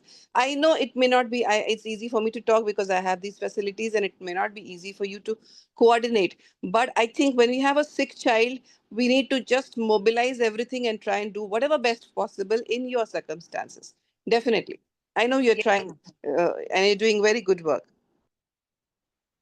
Dr. Nidhi, just one question. So we have age which is 6 years, and what other features will make it a high risk? Because I think it is 6 years should be on the higher side only. So this will be like, I'm presuming that there's no metastasis. So then if it's a non-infantile L2 disease and unfavorable histology, I mean, then the third thing that you go by is the histology and the NMIC amplification. NMIC amplification will directly upstage it to high risk. So for non-infantile L2, unfavorable histology, there are two schools of thought. So the Americans actually go full on, they'll just treat it like a high-risk neuroblastoma. While the Cytogen protocols actually do everything short of a transplant and immunotherapy. So they'll do chemotherapy, surgery, and RT. So the and so there is a chance that it could be an intermediate risk. So there is a chance, right? Yeah. Okay. I mean, histology would have been very helpful in this case. Obviously, NMIC amplification, you can always do a baseline LDH and ferritin because that is also considered in POTC guidelines. Actually, it's a surrogate for NMIC amplification. So that is something which is easily available to us also. Agree. Ferritin easily, yes. So okay, poor so man's if NMIC, that's what they say. Their NMIC is not available, we can use LDH serum ferritin also. Yeah, So for LMIC, basically, they have categorically mentioned that the cutoff is for ferritin it's 120 and for LDH it's 750, and you can that's a surrogate marker for NMIC amplification. LDH was done in this case, ma'am, and I think even serum ferritin was done. Some 1600 ferritin. Yes. I think 1600 odd was the LDH. Yeah. Okay. We are carrying on, yeah. So on metastatic workup, the CCT chest showed no evidence of metastasis. Bone marrow biopsy and aspiration were both negative for malignancy, and a bone scan was done, which was negative for skeletal lesions. Unfortunately, as mentioned, the NMIC was not done. And in addition to that, MIBG scan also could not be done due to unavailability of the scan in our regional centers that we usually refer them to for this scan. And taking into consideration the rapid progression of the disease, the child was having rapid progression of abdominal distension with respiratory distress setting in. We had proceeded with our plan for treatment that I'll be taking you through. So as per our final diagnosis, following evaluation, we had set into L2 disease. Our plan at this point was to proceed with neoadjuvant chemotherapy, initially with 6 cycles using a 4-drug regimen with cyclophosphamide, etoposide, cisplatin, and adriamycin, and to reevaluate for tumor resectability after this. This is our chemotherapy chart, and this is we had at week 18, which is following 6 cycles of chemotherapy, we got a CCT done of the abdomen and pelvis. Clinically, the child improved, the general condition improved, and per abdomen, the mass was not palpable.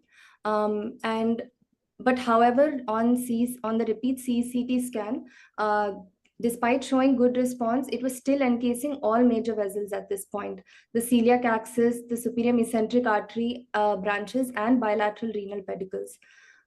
So after discussing with our radiology team and our vascular team, we had decided to give one more additional cycle of neoadjuvant chemotherapy just to see if there was any added response. So after giving the additional cycle, these were the images that were taken on CCT. The first is showing again, the red arrow points towards there is encasement of the superior mesenteric artery. There is encasement of the celiac arteries shown in the blue, shown as pointing by the blue arrow. And there is encasement of the tumor of showing encasement of bilateral renal arteries as well. And on portal phase, it is also encasing the portal vein by more than 180 degrees. And the venous phase, there is compression of the IVC with patency noted. So there was still encasement of all major vessels despite giving that additional neoadjuvant chemotherapy.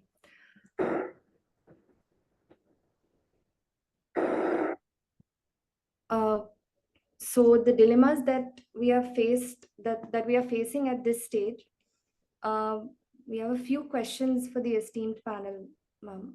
One is, despite having good response to chemotherapy, the neoadjuvant chemotherapy, the tumor still is encased by all these vessels. So it is still unresectable at this point.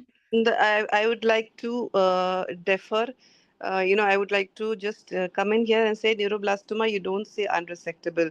This is how neuroblastoma is. It encases vessels. So what is unresectable to one person can be resectable for another person. So we have to, somewhere we have to see whatever maximum optimization we can do and accept that it is going to be a high risk, long surgery, maybe 12 hours, maybe more than that. And we'll have to remove it piecemeal. So we don't say it is unresectable because neuroblastoma is always under any L2 neuroblastoma is always unresectable based on other oncological principles. So it is different from the other tumors. So we try to remove 90 to 95%. The celiac axis part and the portal vein part, those are going to be the most trickiest areas. The rest of it will come out. Ma'am, but the involvement of both the renal arteries was of great concern to me. It will Reason come being out. that, It will come out. It will come out. Just needs patience. It'll come out. I've done quite a few. I'm having said that, I mean, I think she's put that in the next question. I used to be scared of celiac, but once I tried and the celiac also, the trunk separated. The subadventitial dissection, it separates. Portal vein and IVC, you have to be very, very careful. So there is where those areas, the veins are where I would leave some tumor behind. Artery, it's very difficult to cut the artery.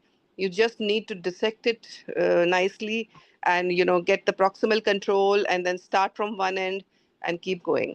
It's possible to save, but I know it's going to be a very tricky surgery. You need to be, you need your anesthetist to be prepared, your ICU care, post-op care, a lot of things need to be planned.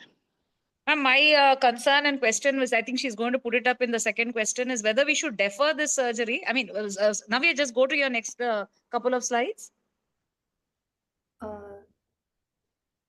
No, the next one, the second one. Ma'am, what if this is the case? Yeah. Just read it out, yeah.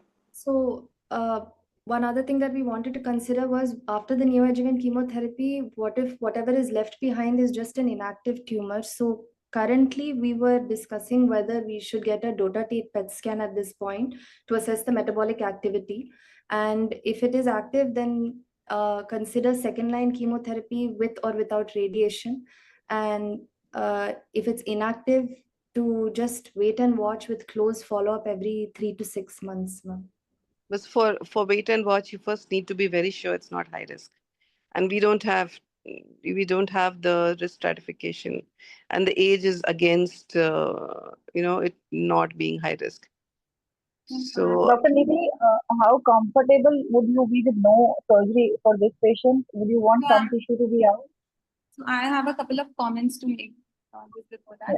So neuroblastoma is a SSTR expressing tumor. So your DOTA expression might not be a great modality to see metabolic activity of the tumor, first of all.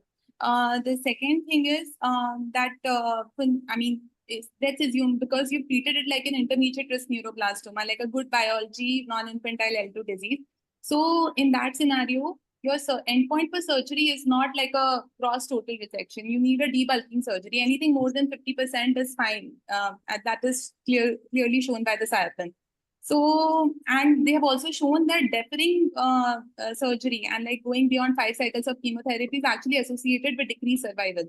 So maybe I think we should not target like a gross total resection and like complete removal of the tumor. Our endpoint should be clear. I mean, that more than 90% resection is something which is needed in a high-risk neuroblastoma. And if you're treating, I mean, presuming that this is a good biology disease, since it has been treated like that. So I think, ma'am, what I would like to answer to that is, yes, I'm definitely not looking at I'm looking only at a debulking surgery. But my concern is, if we require a second line or a high dose chemotherapy with stem cell rescue, having the kidneys until a later date might be a better option, because we might just end up with at least losing one kidney. However, I mean, I have to consider the possibility that we might injure at least one renal artery or sacrifice one kidney. So leaving the kidneys for a later date and maybe deferring this surgical procedure, because there is a good possibility we are still left with an inactive tumor. And yes, I'm definitely not looking for a microscopic residue. I'm just looking at a debulking. But Actually, yeah. neuroblastoma is more of a disease of biology. So Yes, it's ma'am. Yes. unlikely that a good biology disease will convert into a bad biology disease. So what you're talking of, that at some point you might need high-dose chemotherapy and stem cell rescue and all that. No, at this point, ma'am. Actually, if Navya, can you present your next slide? So even at this point, is there any role of a high dose and stem cell transplant at this point? Feasible, then no. If your surgeon is comfortable doing a more than 50% resection, then actually no. Okay. And of course, you need to know the biology first, because I mean, the biology is not clear here. We do not have the endemic amplification status. We do not have the segmented chromosomal aberrations. We do not even have the histology, like the favorable or unfavorable histology. So once that is clear, then if it's a good biology disease, then you actually don't need these. If you get achieve a more than 50% resection. Ma'am, this is to everybody in the panel. Would you suggest that we go in for a biopsy now? And an NMIC on the tissue to decide where. So basically, after this chemotherapy, like Dr. Shalini has also said, we have to go inside and do surgery. Biopsy will not give any answers. Even if you remove around 50% of the tumor, it should be okay. So if you're concerned about the vessels, I think, I don't know, ma'am, what, Shalini ma'am, how is your experience of using intra sonography during neuroblastomas? So maybe if you're worried about one kidney, you can do only the right side first or the left side first, and you do not touch the other kidney. That also you can try. Ma'am, yes, My experience is that the intra-op ultrasound can be used, but what I do is I first sit with my radiologist, do the 3D reconstruction, look at all the vessels, and then once I'm inside, I will first go and dissect the vessel distal to the tumor, away from the tumor, and from there I will start following. So maybe I can look at the renal artery at the hilum, and then slowly, and similarly the aorta near the bifurcation.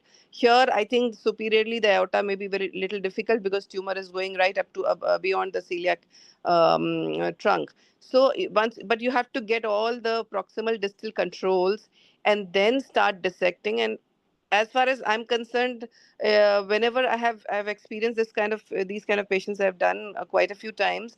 It is very difficult to injure the artery, but vein, it is easy to injure. So you have to be very careful on the right side with your portal vein and IVC. And as far as renal artery is concerned, it won't be difficult, but yes, renal vein, you need to delineate.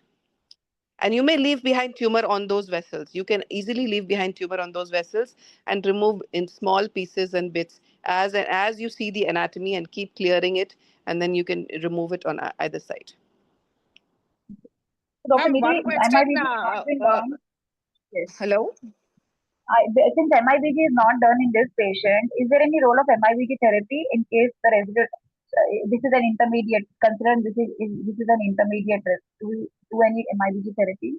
Will it be helpful if you do a actually, so currently neuroblastomas, MIBG therapy is being used in the palliative setting because the dose for therapeutic MIBG is very, very high. It actually requires stem cell rescue if you see the Western data. So, I mean, it's very myeloablative. So I'm not sure in this setting. And I think first of all, what they should do is confirm the biology of the tumor, and then things can be planned. I mean, they can go ahead with the debulking, send the surgical sample for histology and endemic amplification and MLP or whatever is feasible for them, and then I think take it from there. Is there a role of Dotatok PET to say to look for the activity in the tumor at this point? No, madam, because this is a SSTR expressing tumor. Even with tumors like patients who have completed treatment, like relapsed neuroblastomas on palliation who come to us for MIBG or lutetium therapy, even their disease is DOTA-avid. Because this is the SSTR, these are the receptors which are on the neuroblastoma. I mean, it's the basic this thing. So I'm not sure how much your SSTR expression will help. PET might, DOTA I'm not sure. So if we do a PET scan and we find that it is metabolically active, is there a role in going for a very heroic surgery? Shalini ma'am or Dr. Sareen sir, anybody? I mean, looking at this kind of a huge tumor, see what you're thinking about is if it's a good biology tumor, yes, confirm that, right? And then secondly, suppose we presume it's a good biology tumor. I know that it could differentiate with chemotherapy and it could just stay like this for a long duration. But how do you predict what this child is going, what fate is it going to be? Leaving behind such a large tumor, it may begin to progress and it may become, like it may start behaving like a high-risk tumor as well. And it may even metastasize. We've seen all kinds of things. So it's very unpredictable. And that's why this detailed risk stratification and all that has been laid down. So we have to try and do whatever best is possible within the limits of the facilities that you have. And as ma'am said, Dr. Nidhi said that we could go in and don't aim for the full tumor to be removed. If it's possible, fine. If you're not getting the planes, remove whatever you can. And the best part about neuroblastoma surgery is that you can remove piecemeal. You don't have to bother about margins. So wherever Yes. you see that there's no vessel here, okay, remove that part. And you can go try do a little bit on left side, then right side. You can keep changing. That it's not a problem. Just be prepared to give your full OT that day from morning till evening and get your anesthetist prepared, because you can have a lot of fluid shifts, electrolyte imbalance, and all those kind of things, supportive care, blood, arrange blood, get an ICU ventilator, all those things. I'm sure you have all that. Yes. So, and this would also give us more tissue, which we could do Shimada or, histology proper and see what kind of differentiation is there. And if possible, we could do you maybe, I don't know whether you guys are allowed to let the patients go for crowdfunding or something like that and arrange some funds and get the NMIC done or MLPA done. We are not allowed, ma'am, but yeah, that we can manage. NMIC I can definitely manage because at And that I would time. like to ask Dr. Anjali about the role of radiation in intermediate risk neuroblastoma. Yes, ma'am. Yeah. Ma'am, in the presence of intermediate risk neuroblastoma, the role of radiation is very controversial. There is some role if it is a positive margin, which I guess in this case we are talking about. Yes. However, no overall survival benefit has been found. It may consolidate the local control, but any benefit in overall survival is controversial. Dr. Nidhi, could you also And help? There is a specific role when the tumor histology is not so good or something like that, poorly differentiated and age more than 5 years or something like that. So more than 5 years, any histology is unfavorable. So yeah, so for this patient. So this patient is actually more than 5 years. Yes, Technically, the road, yeah, so if it into unfavorable histology. Is there any role of preoperative radiation, ma'am? Not really, ma'am. It has been tried in anecdotal series, but not really successful. And giving only radiation in the absence of surgery will largely be palliative. There's only just probably one case in the last so many years where we have given only radiation for unresectable neuroblastoma, but it started progressing very fast. Because the dose that we can safely give is not really sufficient to control gross disease in neuroblastoma.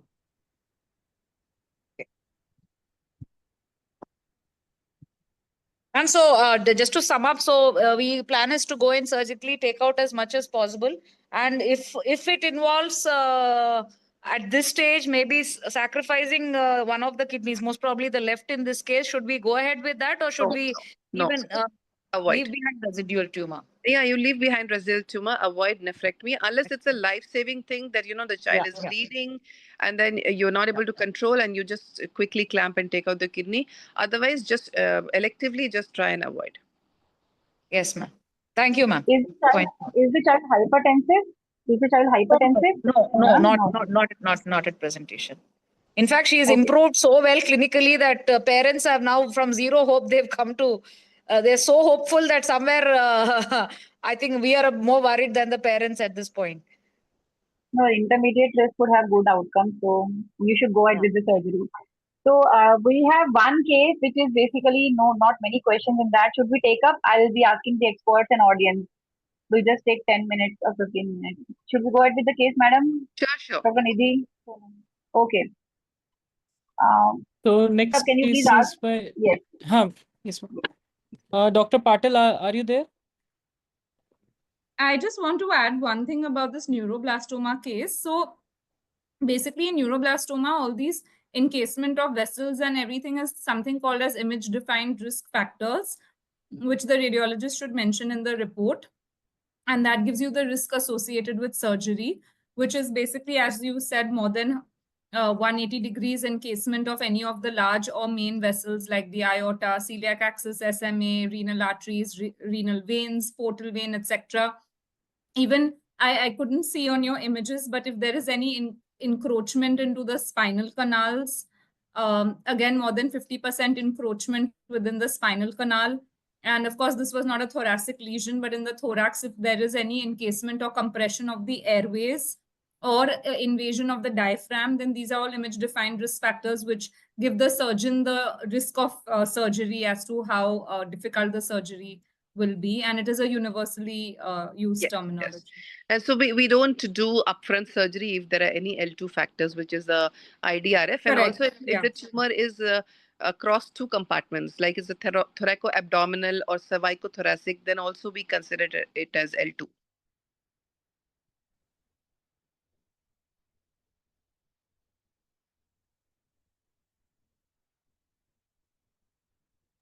Thank you. Yeah, we can move on to the next case. Please share screen.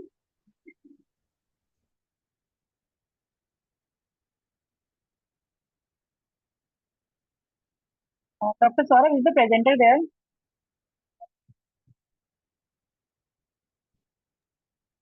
I'm trying to reach one. I'm not able to see.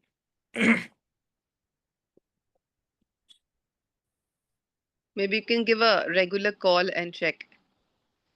Or the screen. Dr. Saurav, yeah. You have the PPT. Wait, Dr. Saurav, if you have PPT, can you please share? Yes, ma'am, I can share that.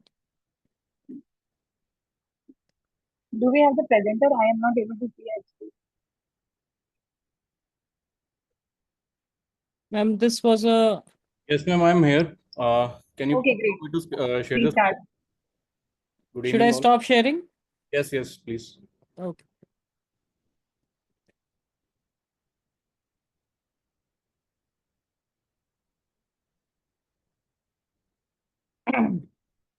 Is the presentation visible to all? Yes, it is. Please proceed. Thank you. Good evening, all. I'm Dr. Tarun, MCH resident in the department at SGPGI Lucknow, and we'll be sharing our experience of a 2.5-year-old male child presented to us with a mass in the upper part of abdomen, which was progressively increasing in size with no any other history or symptom. It was asymptomatic mass. And on examination, there was a generalized abdominal distension with the liver palpable almost 10 centimeters below the costal margin, with the mass was arising, which was firm to hard and dull on percussion with continuity of liver. And also left inguinal hernia was also there. So with basic investigations, there was jaundice present, and GGT was raised with AFP levels highly raised above 1,80,000, and LDH was at 1,545, and ultrasound was suggestive of a heterogeneous mass of 8.6 into 7.6 centimeter involving both the lobes of liver. So CT angio was undertaken, and there was a heterogeneous mass which was involving the segment 4A, 4B, 5 and part of 8 also. And as you can see, the left hepatic veins and the right hepatic veins was played over the mass, and the middle hepatic vein was not visible. And also the left portal vein, I don't have the portal venous face right now, but the left portal vein was also not visible. But the main portal vein and the arterial phase, all the vessels were seen. We standardized the patient as pretext 3 standard risk and started the human cisplatin monotherapy, and we gave 4 cycles. After the first cycle, there was almost 85% decrease in the level of AFPs, and serial AFP was also on the decreasing trends only. And after the fourth cycle, we again did a CT angio to look for the response of the tumor, and the tumor shrink in size, and as you can see, all the hepatic veins are visible. It seems resectable. So we've gone ahead with planning the resection. So this is a little video of the surgery.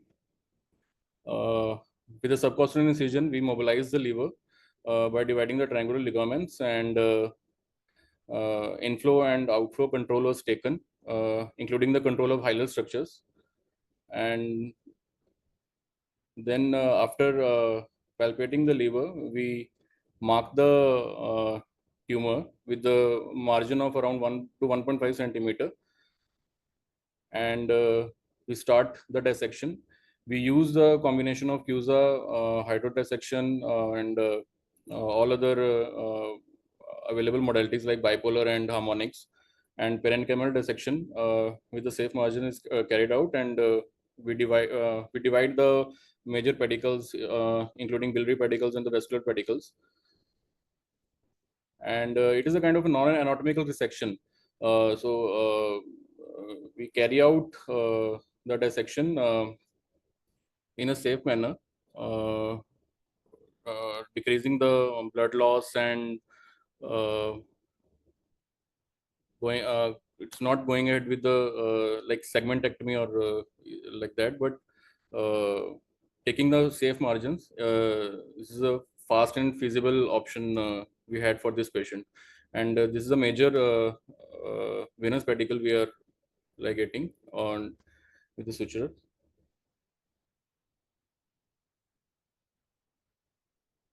And after that, we continued the parenchymal dissection, taking care of all the branches.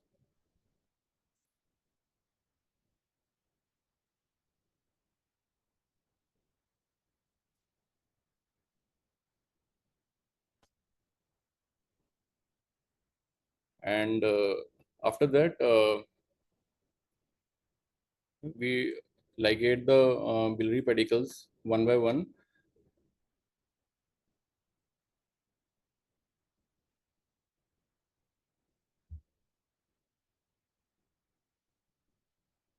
And it is carried on to the left side of liver, the similar steps.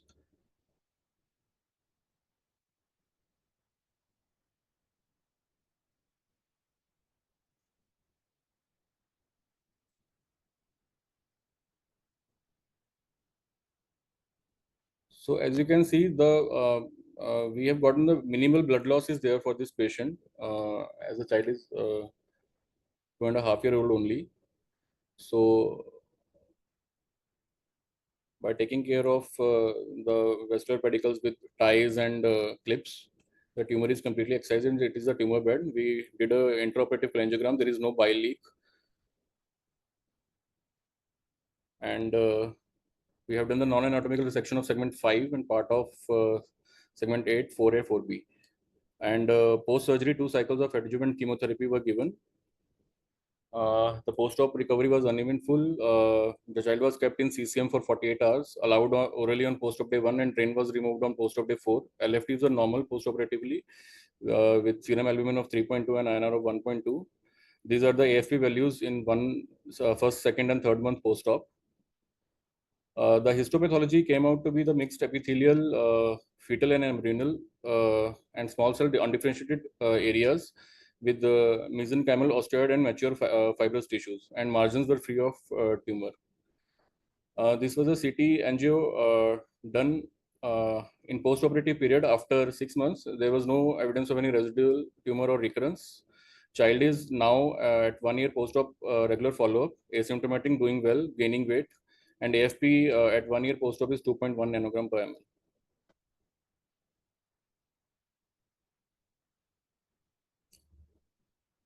Thank you.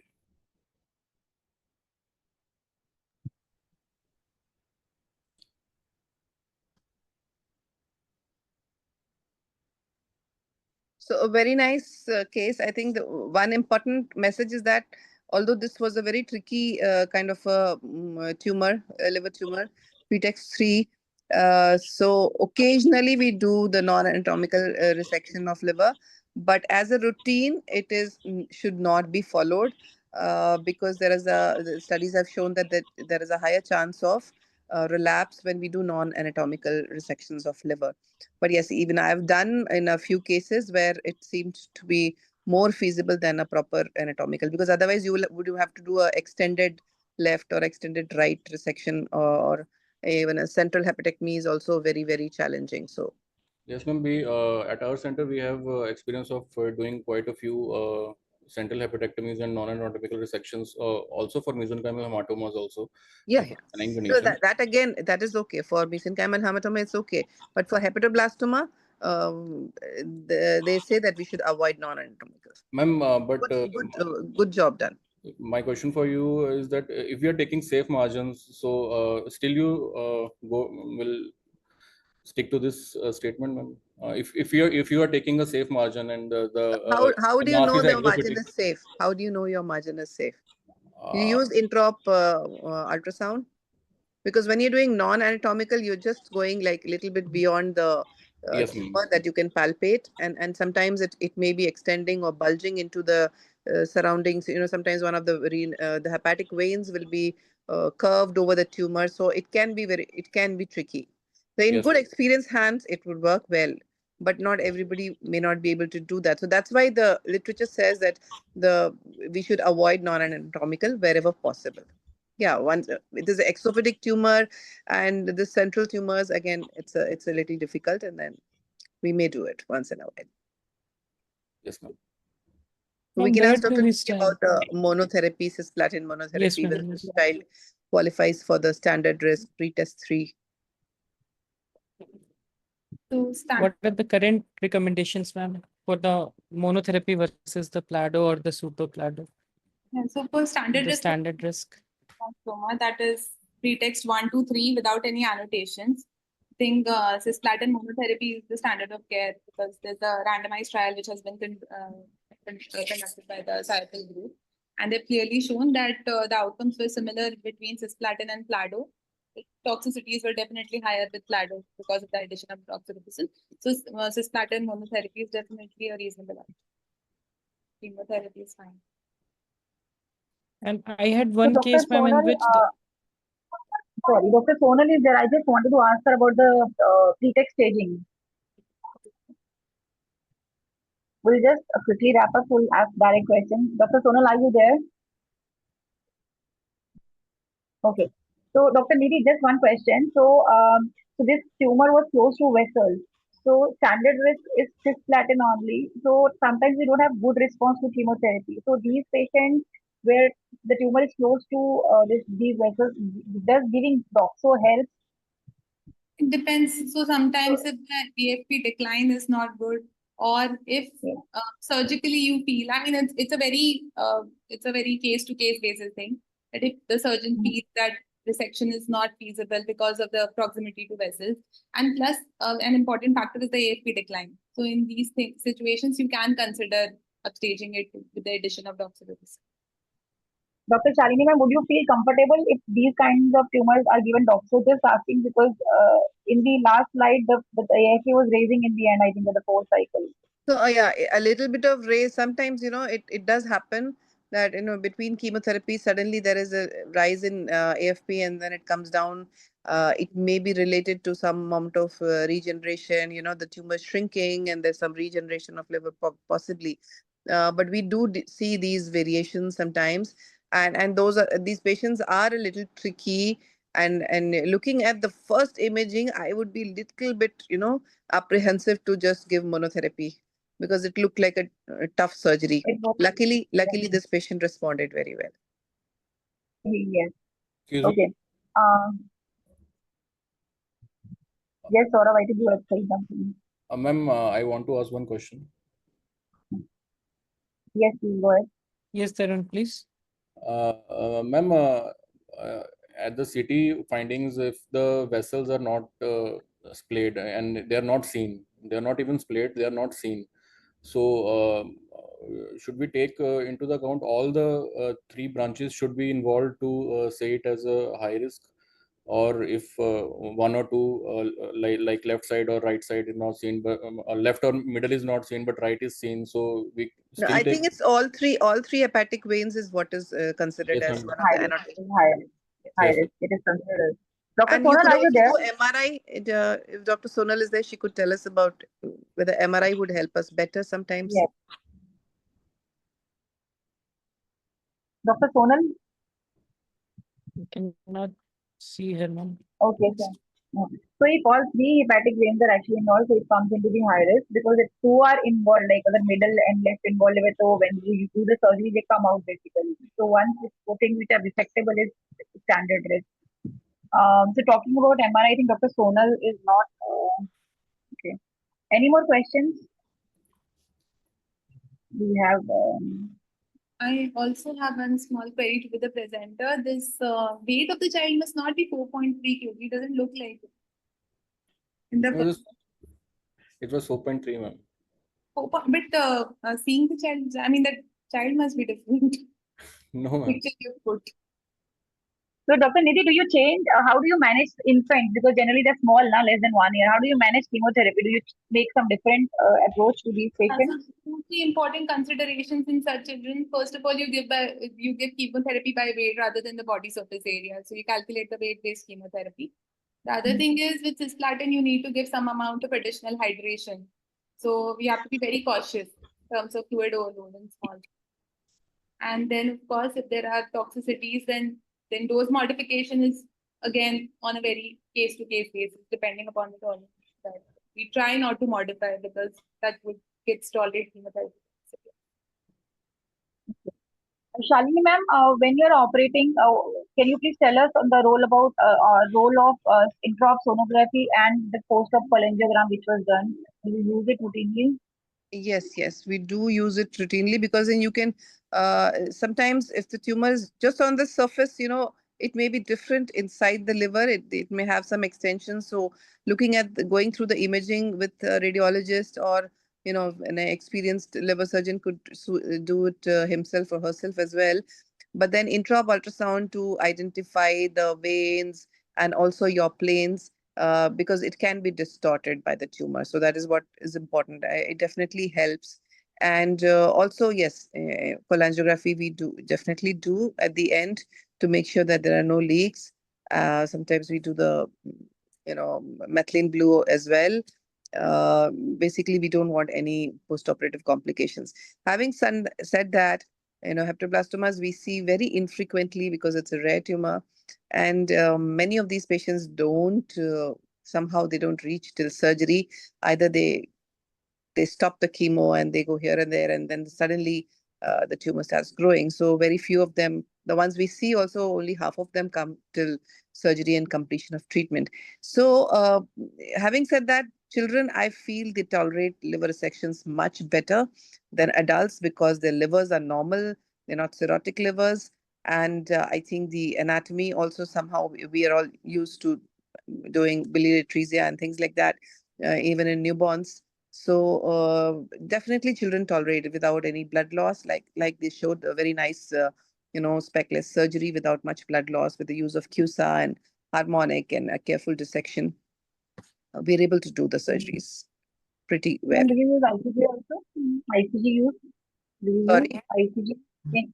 Do you use ICG? ICG I don't use, but yes, it can be used as well. I don't use ICG. Dr. Anjali, role of radiotherapy in margin positivity or any kind of hepatoblastoma, I think is Not Dr. really. Anjali. In the margin positivity, yes, maybe, but there we'll need we'll have to give a very, very focused radiation, taking care of the rest of the remnant liver. Functional liver volume has to be good. Otherwise, radiation has very limited role in hepatoblastomas. How to calculate dysfunctional liver reserve? The FILR, how to assess that? So there Sorry. is a software That usually the radiologist, they do it on the CT, and we have to specifically, so they one person will sit, and whatever I've seen, that they will sit and demarcate all the segments of the liver, and how much is the tumor, and what would be the reserve remaining after removing the tumor. Again, having said that, the minimum how much FLR should be there, FLR can be lower in children, because for the same reason that we have non-cirrhotic livers to start with. So, ma'am, is any particular software is required for assessing this? Because I we did think one hepatectomy. I think Yeah, so. so They we have do some. so we do liver volumetry, and we do use a software which maps out all the vessels, and once the vessels are mapped, it gives you a differential, it gives you a total liver volume, plus it gives you a differential liver volume of the right and left lobe, and we our software can also delineate the tumor. So after resecting the tumor, what will be the residual liver volume? So as this team has done a non-anatomic resection, it's a very different scenario, but usually you do a left hepatectomy or an extended left or an extended right or a partial right. So in that case, you get very accurate tumor, you get very accurate volumes, because based on the hepatic veins and the arteries, we can give you the exact volume of each liver part, like the left lobe, the right lobe, left medial, left lateral. So you know how much is going to be residual, and there's a formula to calculate based on the age and weight and body mass index of the child, that what is the residual, what amount of liver tissue he needs. And if that fulfills the criteria that that much residual liver volume will be enough for him, then it is considered safe and you can go ahead with that resection. Dr. Shalini ma'am, what is the percentage of FLR you are happy with to go ahead with the surgery for extended resections? 30 to 40%. Okay. So any more questions from the audience? And yeah, the first question, obviously, it is a triphasic CT. There's no, I mean, if you want to do this functional liver reserve and you want to do volumetry, then that is something that, to the best of my knowledge, has not yet been developed on MRI. But, so for surgical planning, definitely CT. But for characterizing the tumor, whether it is a hepatoblastoma or a hemangioendothelioma or something else, when the etiology of the tumor is in doubt, then MRI is better, because it gives you the blood vascular pool imaging, and you can tell whether this is like a vascular endothelial tumor or is it a solid tumor, etc. And the role of fibroscan in assessing the function of the residual liver, I think that can be dealt with after the tumor has been removed, because when there is a tumor, there tends to be some congestion in the liver, and what fibroscan does is that it measures the stiffness of the liver. So you may get a false high value when the tumor is still in situ. So I don't see any real role of fibroscan in, when there you have taken out the tumor, then even then, I think serology is far more sensitive and specific than your fibroscan. Thank you so much, ma'am, for your inputs. Can we wind up, ma'am? I think we've taken more than an hour. Thank you. Any words from Shalini, ma'am? Any concluding remarks, ma'am? It was a very interesting session with very challenging cases, and really thankful for to the whole team for bringing this together. I'm sure everybody's benefited. So we thought of 1 hour, but we went on to 2 hours, which is okay, fine, it's fine. Thank you so much, ma'am. Thank you so much. We learned a lot today by the discussion, and hopefully our patients get also benefited from this discussion of the tumor bowl. We look forward for such more discussions in the future as well. Thank you, everyone. Thank you, everyone. Thank you. Thank you. Thank you all. Thank you. Bye. Happy weekend.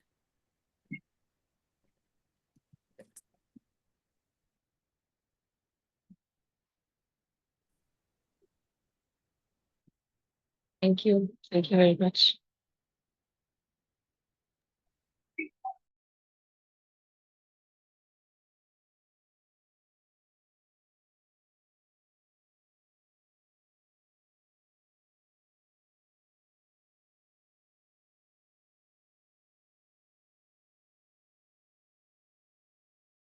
Thank you so much, everyone, for giving us the opportunity to host the session. Good night to all of you.